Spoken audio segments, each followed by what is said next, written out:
Welcome friends. Study at the rate Uttarakhand के online platform में आपका स्वागत है। जैसे कि हम लोग इंडियन पॉलिटी का सीरीज को आगे बढ़ा रहे थे, उसमें हम लोग 4 लेक्चर कर चुके थे, जिसमें हम लोग संघीय कार्यपालिका, राज्य कार्यपालिका आदि लेक्चर्स को हमने कंप्लीट किया था। और अब हम जो करेंगे वो है हो जाएगा संघीय विधायिका और राज्य विधायिका। तो उसमें हम लोग आज की तरफ क्वेश्चन की तरफ बढ़ते हैं। तो जो पहला क्वेश्चन आपके सामने आ जाएगा वो हो जाएगा, तो पहला क्वेश्चन हो जाएगा आपका संघीय विधायिका का, उत्तराखंड से लोकसभा के कितने सदस्य निर्वाचित होते हैं। तो ये एक बहुत ही कॉमन क्वेश्चन है, कई एग्जाम में आया हुआ है। जो 5 सदस्य निर्वाचित होते हैं, तो इनमें से कभी कभी ये पूछा जाता है कि इसमें कौन कौन से लोकसभा क्षेत्र हैं। तो जो लोकसभा क्षेत्र जो 5 है, एक गढ़वाल हो जाएगा, दूसरा टिहरी गढ़वाल, ठीक है, ये ज़िले नहीं है, लोकसभा के क्षेत्र हैं, ठीक है। हरिद्वार हो जाएगा, अल्मोड़ा और नैनीताल, ठीक है। ये आपके 5 लगभग लोकसभा क्षेत्र हो जाएंगे। इसमें सबसे पूछा जाता है कि कौन सी लोकसभा की सीट एससी हेतु आरक्षित है, तो वो अल्मोड़ा की सीट एससी हेतु आरक्षित है, ठीक है। ये मैं राज्य विधानसभा की बात नहीं कर रहा, मैं लोकसभा की बात कर रहा हूँ, ठीक है। इसी प्रकार राज्यसभा में उत्तराखंड के सदस्यों की संख्या 3 है, ठीक है। तो ये आपको चीज़ जानकारी होनी चाहिए। अगला क्वेश्चन, भारतीय संसद में निम्न में से कौन सम्मिलित है। तो इसमें लोकसभा, राज्यसभा और राष्ट्रपति, इन तीनों को मिलाकर ही संसद कहा जाता है, ठीक है। चलिए, संसद के दोनों सदनों की संयुक्त बैठक की अध्यक्षता कौन करता है। देखिए, अध्यक्षता तो करता है लोकसभा अध्यक्ष, लेकिन इसको बुलाता कौन है, आहूत कौन करता है, ठीक है, ये बुलाता है भारत का राष्ट्रपति, ठीक है। ओके, लोकसभा सचिवालय प्रत्यक्ष रूप से किसकी देखरेख में कार्य करता है। तो ये लोकसभा अध्यक्ष की देखरेख में कार्य करता है। बहुत ही अच्छे क्वेश्चन, इंपॉर्टेंट, जो प्रीवियस एग्जाम में आए हुए हैं, और ये ऐसे क्वेश्चन है जो मतलब एग्जाम में कभी कभार बन ही जाते हैं। तो फिर से वही क्वेश्चन आ गया, संसद के दोनों सदनों के संयुक्त सत्र की अध्यक्षता किसके द्वारा की जाती है। तो ये लोकसभा अध्यक्ष द्वारा की जाती है, लोकसभा अध्यक्ष द्वारा, ठीक है। तो इसकी अध्यक्षता लोकसभा अध्यक्ष द्वारा की जाती है। अब अगला क्वेश्चन है, निम्नलिखित में कौन सी संसदीय समिति भारत के नियंत्रक एवं महालेखा परीक्षक कैग की रिपोर्ट की जांच करती है। तो ये जो लोक लेखा समिति होती है, इसमें ये समिति कैग की रिपोर्ट की जांच करती है। कैग जो है अपनी रिपोर्ट प्रस्तुत करता है राष्ट्रपति को, प्रेसिडेंट को, और इनकी रिपोर्ट की जांच कर की जाती है लोक लेखा समिति द्वारा। अच्छा, एक क्वेश्चन पूछा जाता है कि लोक लेखा समिति में सदस्यों की संख्या कितनी है। तो लोक लेखा समिति सदस्यों की संख्या है 22, और उससे भी इम्पोर्टेंट चीज़ है कि लोकसभा से होते हैं 15 और राज्यसभा से होते हैं 7। तो एग्जाम में 3 तरह से क्वेश्चन आ सकता है कि लोक लेखा समिति के सदस्यों की संख्या कितनी, 22, लोक लेखा समिति में लोकसभा सदस्यों की संख्या 15 और राज्यसभा सदस्यों की संख्या 7। तो ये चीज़ आपको थोड़ा सा गहनता से क्वेश्चन को देख के आगे बढ़ना है, ठीक है। अब अगला क्वेश्चन, लोकसभा के प्रथम अध्यक्ष कौन थे, ठीक है। तो जब हमारी लोकसभा गठित हुई थी, 1951-52 के चुनाव हुए थे, तो 1952 में लोकसभा गठन हुआ था। तो पहले जो अध्यक्ष थे जीवी मालवंकर, ठीक है, जीवी मालवंकर जी अध्यक्ष थे। वर्तमान में कौन है, तो ये ओम बिरला जी हैं, ओम बिरला जी वर्तमान में हैं, ठीक हो गया। राजस्थान से आते हैं। ओके, आगे बढ़ते हैं। उत्तराखंड के कितने सदस्य लोकसभा में प्रतिनिधित्व करते हैं, आपको बता ही चुका हूँ, 5 सदस्य, ठीक है। ओके, भारत के संविधान में अवशिष्ट शक्तियाँ किसे दी गई हैं। देखिए, जो हमारे संविधान की अनुसूची 7 है ना, उसके अनुसार संविधान को शक्तियों को बंटवारा किया है। कुछ शक्तियाँ दी गई हैं संघ को, मतलब केंद्र सरकार को, कुछ शक्तियाँ दी गई हैं राज्य सरकार को। इन शक्तियों का मतलब उनको कुछ विषय दिए गए हैं, उन विषयों पे वो कानून बना सकते हैं। तो 100 विषय आते हैं आपके संघ सूची में या आपके केंद्र सूची में, जिस पे 100 विषयों पे कानून सिर्फ संघ बना सकता है। और राज्य सूची में आते हैं आपके 66 विषय, ठीक है। 66 विषय ऐसे हैं जो राज्य सूची में आते हैं। और एक आती है समवर्ती सूची, समवर्ती सूची, ठीक है। समवर्ती सूची में विषय है 47, जिसपे दोनों कानून बना सकते हैं, राज्य और केंद्र दोनों बना सकते हैं। जैसे मान के चले शिक्षा हो गया, और शिक्षा हो गया, आर्थिक नियोजन हो गया, ये सारी चीज़ों पर दोनों कानून बना सकते हैं, केंद्र भी राज्य भी।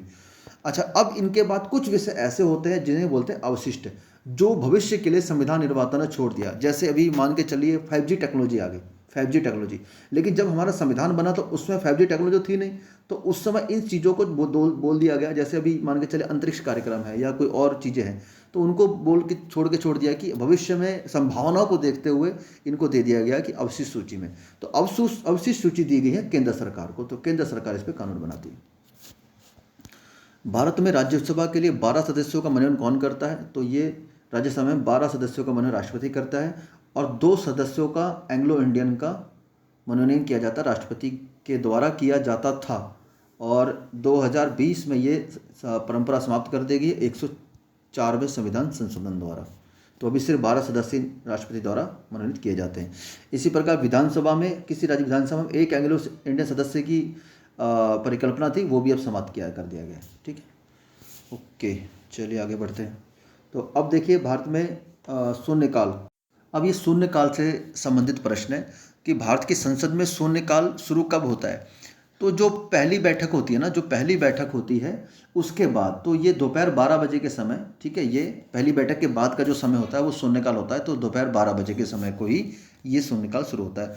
ये भारतीय संसद की देन कह सकते हो या फिर भारतीय जो अपना मीडिया है उसकी देन आप इसको कह सकते हो, जो शून्यकाल की अवधारणा है। ठीक है, ओके, आगे बढ़ते हैं। लोकसभा में भारत के राष्ट्रपति द्वारा एंग्लो इंडियन समुदाय के कितने सदस्य मनोनीत किए जाते थे कहिएगा अब। ठीक है नहीं, ये चीज़ परंपरा समाप्त हो गई है, तो आप इसको थे कर सकते हैं क्योंकि पुराना क्वेश्चन है। तो ये 2 सदस्य होगी। ठीक है, राज्यसभा में 12, जो दोनों, इस परंपरा को समाप्त कर दिया गया 2 वाले को। ठीक है, 12 सदस्य अभी मनोनीत किए जाते हैं। ओके, लोकसभा का प्रोटेम अध्यक्ष किसके द्वारा नियुक्त किया जाता है? प्रोटेम अध्यक्ष क्या होता है? Pro tem speaker. ठीक है, जब पहली लोकसभा का निर्वाचन हो जाता है, जब पहली लोकसभा का निर्वाचन हो जाता है और लोकसभा अध्यक्ष का भी चुनाव किया जाना बाकी होता है, तो बाकी सदस्यों को शपथ दिलवाने, ठीक है, जितने भी सदस्य हैं लोकसभा के उनको शपथ दिलवाने तथा लोकसभा अध्यक्ष का चुनाव करने के लिए ही प्रोटेम स्पीकर का चयन किया जाता है। ये विधानसभा में भी होता है और लोकसभा में भी होता है। ठीक है, प्रथम लोकसभा अध्यक्ष कौन थे? आ चुका है क्वेश्चन, जीवी मावलंकर जी थे। भारत में संसद के दोनों सदनों की सम्मिलित बैठक की अध्यक्षता कौन करता है? लोकसभा अध्यक्ष। पहले ही आ चुका है क्वेश्चन ही। ओके, भारत में लोकसभा के लिए प्रथम निर्वाचन कब हुए थे? तो ये 1951-52 में हुए थे। ठीक है, तो अब इसका आंसर आप 1952 कह सकते हैं। लोकसभा में केंद्र शासित प्रदेशों के लिए कितनी सीटें आरक्षित हैं? ठीक है, तो लोकसभा में जो केंद्र शासित प्रदेश यूटीज के लिए जो सीटों की आरक्षण की संख्या है वो हो जाएगा वर्तमान में 20। ठीक है, 20 सीटें आरक्षित हैं। ठीक है, ये बहुत इंपॉर्टेंट क्वेश्चन है, अधिकतर हम लोग स्किप कर जाते हैं। इसी तरह एससी के लिए कितनी सीटें हैं? ये हो जाएंगी आपके लिए 84। ठीक है, इन्हीं में अल्मोड़ा की जो उत्तराखंड की अल्मोड़ा सीट है वो इसमें शामिल हो जाएगी। एसटी के लिए 47। ये 2 आंकड़े आपको याद रखने हैं। ठीक है, ये 2 आंकड़े आपको याद रखने, 84 और 47। ठीक है, और जो ये क्वेश्चन था लोकसभा में यूटीज के लिए कितनी सीटें हैं, तो ये हो जाएगी 20। ओके, उत्तराखंड से राज्यसभा के सदस्यों की संख्या 2, माफ़ कीजिएगा 3 है। ठीक है, राज्यसभा के सदस्यों की संख्या 3। ओके, अगर मैं पहले 2 बता चुका हूँ तो करेक्ट कर लीजिएगा, ये 3 होती है। ठीक है, भारतीय संसद में शून्यकाल शुरू होता है तो ठीक मध्याह्न 12 बजे। ठीक है, ओके, संसद के दोनों अधिवेशनों के मध्य अधिकतम अवधि क्या हो सकती है? तो कोई भी अधिवेशन, तो कुछ भी हो जाए, अधिकतम अवधि 6 माह से ज़्यादा नहीं होनी चाहिए। ठीक है, अच्छा, राज्यसभा का पदेन सभापति कौन होता है? तो राज्यसभा का पदेन सभापति, इनको अतिरिक्त कार्य दिया जाता है उपराष्ट्रपति को, ये पदेन सभापति होते हैं। ठीक है, और इनको जो पूछा जाता है कि इनको जो सैलरी मिलती है, जो वेतन मिलता है, वो उपराष्ट्रपति के रूप में मिलता है या सभापति के रूप में मिलता है? तो जो कार्य किया जाएगा उसी का वेतन मिल जाएगा, किसी और का वेतन नहीं होता। तो कार्य किसके रूप में किया जाता है? सभापति के रूप में, तो उनका वेतन भी सभापति के रूप में ही होगा। ठीक है, अगला क्वेश्चन, राज्यसभा के सभापति का चुनाव किस निर्वाचक मंडल द्वारा किया जाता है? राज्यसभा के सभापति का चुनाव, मतलब ये पूछ रहा है उपराष्ट्रपति के चुनाव के बारे में। ठीक है, उपराष्ट्रपति के चुनाव में देखो विधानसभा से कोई मतलब नहीं, जो राज्यों की विधानसभा होती है उससे कोई मतलब नहीं होता, क्योंकि उसका उपराष्ट्रपति का राज्यों की विधानसभा में कोई हस्तक्षेप नहीं होता, उसका सीधा सा संबंध है राज्यसभा से। ठीक है, तो राज्यसभा और लोकसभा, राज्यसभा प्लस लोकसभा। ठीक है, मैंने राज्यसभा इसलिए पहले लिखा क्योंकि राज्यसभा का पदेन सभापति होता है। तो राज्यसभा और लोकसभा के सभी सदस्यों द्वारा, ठीक है, सभी सदस्यों द्वारा इनका चुनाव किया जाता है। तो इसका सही आंसर हो जाएगा संसद के समस्त सदस्यों द्वारा। ठीक है, निर्वाचित नहीं, निर्वाचित अलग हो जाएगा। ठीक है, सदस्यों के समस्त सदस्यों द्वारा। ठीक है, ओके, संसद के दोनों सदनों की संयुक्त बैठक की अध्यक्षता कौन करता है? लोकसभा का अध्यक्ष। उत्तराखंड के कितने लोकसभा सांसद निर्वाचित होते हैं? तो ये 5 होते हैं। ठीक है, ओके। चलिए अगला क्वेश्चन, भारत की संसद में कौन कौन शामिल है? तो ये बिल्कुल हो जाएगा, थोड़ा सा ये ब्लर हो रहा है इसलिए थोड़ा सा इसको करेगा, मैनेज करेगा। ठीक है, थोड़ा सा ब्लर हो रहा है क्वेश्चन, चलिए फिर भी हम समझेंगे। भारत की संसद में कौन कौन शामिल है? राष्ट्रपति, लोकसभा, राज्यसभा तीनों शामिल हो जाएंगे।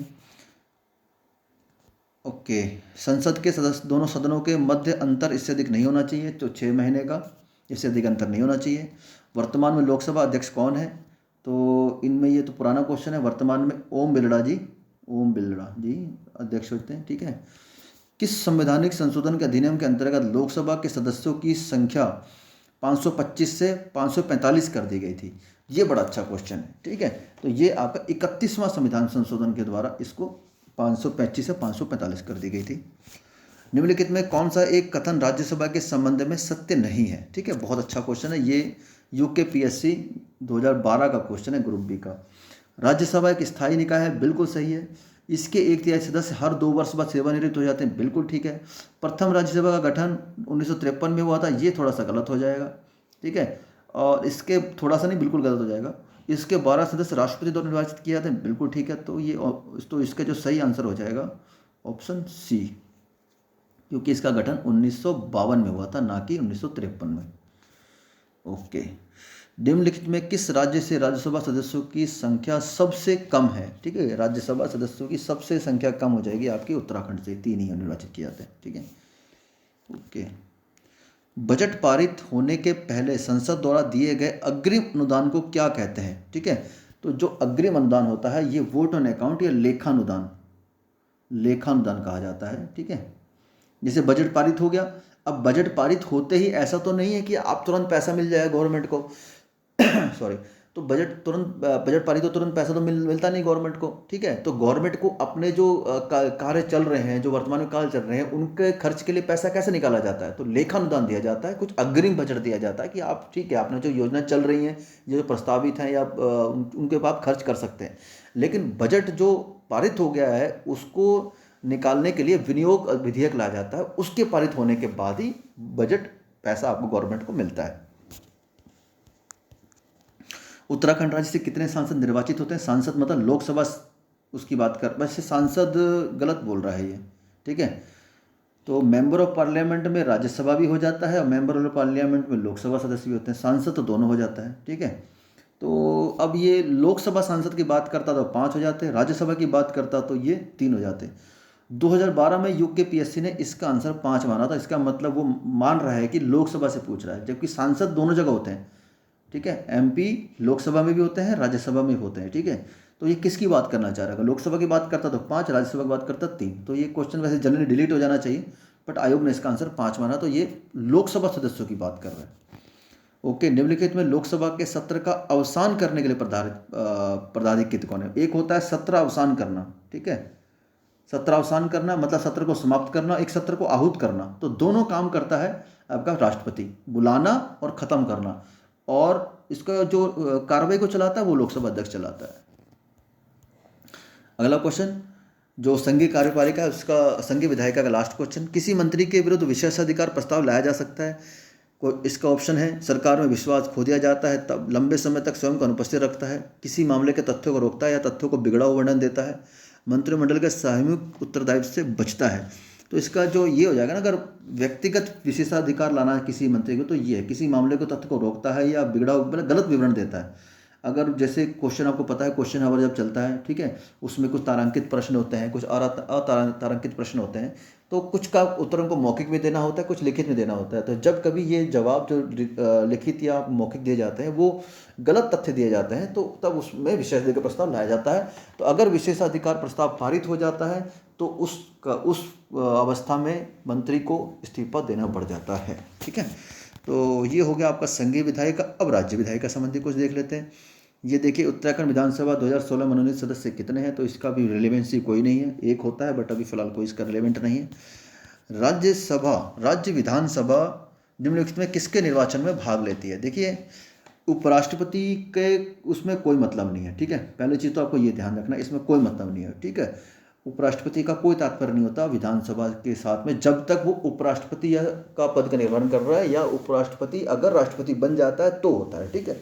अब देखिए, भारत के राष्ट्रपति के चुनाव में आपको पता है लोकसभा प्लस राज्यसभा प्लस विधानसभा के निर्वाचित सदस्य, सभी सदस्य नहीं, सभी सदस्य और निर्वाचित सदस्य में फ़र्क इतना है, सभी सदस्य में क्या हो जाएगा कि एक तो निर्वाचित जो चुनाव लड़के आए, प्लस साथ में राष्ट्रपति जिनका चयन करता है, जैसे 12 सदस्य राज्यसभा में और 2 सदस्य एंग्लो इंडियन में जिनका किया जाता था, तो वो भी भाग लेते हैं, वो भाग नहीं लेते हैं, ठीक है। राष्ट्रपति के संबंध में भाग नहीं लेते हैं, क्योंकि आप देखो जब राष्ट्रपति खुद ही उनका चयन कर रहा है, ठीक है, खुद ही उनको सीट दे रहा है, तो अगर वो ही भाग लेंगे तो मतलब क्लैरिटी कैसे आएगी, ठीक है। तो सिंपल सी बात है, इसलिए बोला जाता है कि राष्ट्रपति के चुनाव में भाग लेंगे लोकसभा, राज्यसभा और विधानसभा के निर्वाचित सदस्य, ठीक है। उसके बाद ओके, तो यहाँ विधानसभा भाग ले रही है राष्ट्रपति के चुनाव में, तो ओके ये सही हो जाएगा। दूसरा, उपराष्ट्रपति में कोई मतलब नहीं, आपको मैंने बता दिया है, ठीक है। विधानसभा का, राज्यसभा के सदस्यों का चुनाव बिल्कुल इनके द्वारा किया जाता है, राज्य विधानसभा परिषद के सदस्यों को चुनाव इनको द्वारा किया जाता है, बिल्कुल ठीक है, ओके। तो इसका उत्तर हो जाएगा 1, 3, 4, तो इसका सही उत्तर बी हो जाएगा, ठीक है। उत्तराखंड विधानसभा में किस समुदाय को मनोनीत सीट दी जाती है, या थी होना चाहिए इसका, ठीक है, थी, ये एंग्लो इंडियन इसका दी जाती थी, ठीक है। तो अभी इसका प्रावधान समाप्त कर दिया गया है, तो अभी फिलहाल किसी को भी नहीं दी जाती, लेकिन अभी फिलहाल इसका एक क्वेश्चन अब बन सकता है, ठीक है, कि जो प्रथम एंग्लो इंडियन जो विधानसभा सदस्य थे कौन थे, ये थे 2002 में, जो मैं फर्स्ट एंग्लो इंडियन सदस्य की बात कर रहा हूँ फर्स्ट, तो ये थे गार्डनर जी, RV गार्डनर, ठीक है, ये याद रखिएगा, इंपॉर्टेंट क्वेश्चन बन सकता है। ये पहले एंग्लो इंडियन विधानसभा सदस्य थे, ठीक है, जब चुनाव हुआ था कांग्रेस पार्टी जीती थी।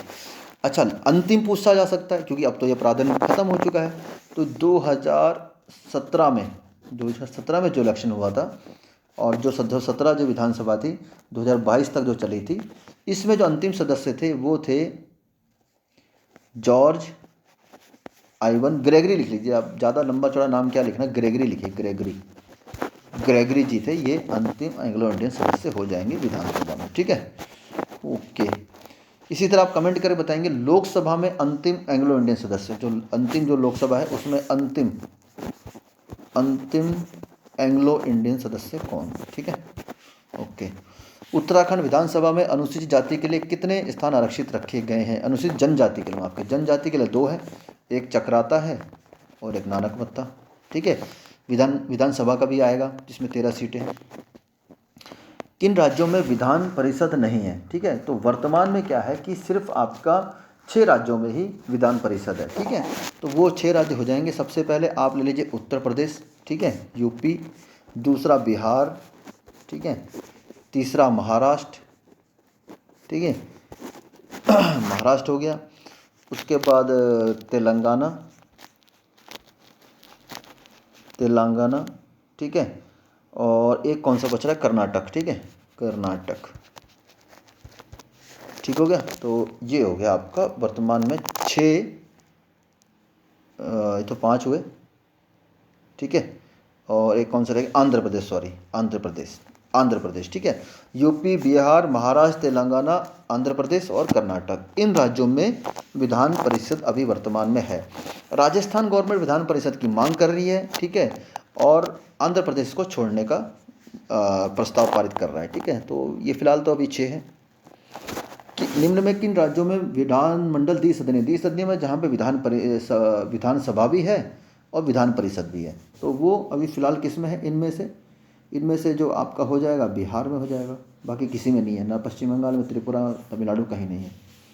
उत्तराखंड के प्रथम निर्वाचित विधानसभा अध्यक्ष कौन था, अगर पहले अध्यक्ष की बात करेगा तो प्रकाश पंत हो जाएंगे, अगर निर्वाचित की बात करेगा तो यशपाल आर्या हो जाएंगे। क्वेश्चन नंबर 8 है, उत्तराखंड विधानसभा में अनुसूचित जनजाति के लिए कितनी सीटें हैं, याद रखिएगा, ध्यान से पढ़िएगा, जनजाति पूछ रहा है, जाति पूछ रहा है, तो जनजाति के लिए 2 है, चक्राता और नानकमत्ता, और SC के लिए 13, ठीक है, ओके। भारत में निम्न राज्यों में किस एक में विधान परिषद है, तो इनमें से कर्नाटक में है, ठीक है, ओके। चलिए आगे बढ़ते हैं, फिर से याद रखिए, यूपी, बिहार, ठीक है, आंध्र प्रदेश, तेलंगाना, ठीक है, महाराष्ट्र, कर्नाटक, ठीक हो गया। ये हो गया आपके 6 में। उत्तराखंड की विधायी और अदालती राजधानी कहाँ है? तो ये हो जाएगा आपका 10 का आंसर बी, देहरादून और नैनीताल में, ठीक है। ओके, चलिए आगे बढ़ते हैं। राज्य विधानसभा किसके निर्वाचन में भाग लेती है? मैंने आपको पहले ही बता चुका, और राष्ट्रपति के निर्वाचन में भाग लेती है, बाकी और किसी से कोई मतलब नहीं है। किसी भी भारतीय राज्य के विधानसभा में सदस्यों की संख्या निम्न में से अधिक नहीं होनी चाहिए। 500 से अधिक नहीं होनी चाहिए, ठीक है, 500 से अधिक नहीं होनी चाहिए। और मंत्रिमंडल की संख्या वो 15% से ज़्यादा नहीं होनी चाहिए, ठीक है। ओके, संविधान के किस संशोधन के अंतर्गत विधानमंडलों के सदस्यों की संख्या को 2026 तक स्थायी कर दिया गया? देखिए, बहुत इंपॉर्टेंट क्वेश्चन है, ठीक है। ये एग्जाम में कहीं ना कहीं फंस जाएगा, क्योंकि जो सेंट्रल विस्टा जो प्रोजेक्ट बन रहा है संसद, इसी वजह से बन रहा है कि 2026 तक अभी हमें लोकसभा के और विधानमंडलों के सदस्यों की संख्या बढ़नी है, ठीक है। तो ये क्या है कि 2026 तक जो स्थायी कर दिया गया था ना, तो ये कर दिया गया था 84वें संविधान संशोधन द्वारा। अब 2026 में संख्या बढ़नी है, ठीक है। जनरली क्या होता है, प्रति 10 लाख जनसंख्या पर एक आपका एमपी होता है, ठीक है। तो अभी तो ये जो जनगणना हमारी स्थिर की गई है, ये 2001 के अकॉर्डिंग हम उसके अकॉर्डिंग चल रहा है। तो 2001 में संशोधन किया गया, 84 में संशोधन की 26 तक इसको स्थायी कर दिया गया, लेकिन अब 2026 में फिर से इसको रिव्यू कर इसकी संख्या बढ़ाई जाएगी। इसी वजह से नई संसद का निर्माण भी कार्य चल रहा है। भारतीय संविधान के निम्नलिखित अनुच्छेदों में किस एक के अंतर्गत विधान परिषद की स्थापना या समाप्ति की व्याख्या की गई है? देखिए, जो है इसकी जो समाप्ति की व्याख्या की गई है 169 में, ठीक है। 170 में विधानसभा की चर्चा है और 180 में विधान परिषद की कार्य और उसकी शक्तियों का निर्धारण है। लेकिन इसको समाप्त करना या बनाना, उसकी जो भी व्यवस्था वो 169 में इसकी व्यवस्था दी गई है, ठीक है। ओके, 168 में राज्य विधानमंडल का जिक्र है, ठीक है। 170 में आपको बता ही चुका हूँ विधानसभा की चर्चा है, और उसमें 171 में विधान परिषद के कार्य। इन दोनों में बहुत अंतर है, एक चीज़ हमेशा ध्यान रखिएगा, ये 169 और 171 में दोनों में बहुत अंतर है। इसमें क्या है कि दोनों का विधान परिषद का समाप्ति या उनका क्रियान्वयन या उनका गठन उसकी चर्चा है, और 171 में विधान परिषद के कार्य और उसकी शक्तियों की चर्चा है। तो दोनों में अंतर है, ध्यान रखिएगा। चलिए आगे बढ़ते हैं। ओके, फिर ये आज जो राज्य विधायिका है और ये जो हमारा सेशन चल रहा था उसका ये लास्ट क्वेश्चन आ जाता है। राज्य विधानमंडल में प्रस्तुत किए जाने वाले धन विधेयक का वर्णन संविधान के किस अनुच्छेद में? देखिए, राज्य विधानमंडल की बात कर रहा है वो, ठीक है।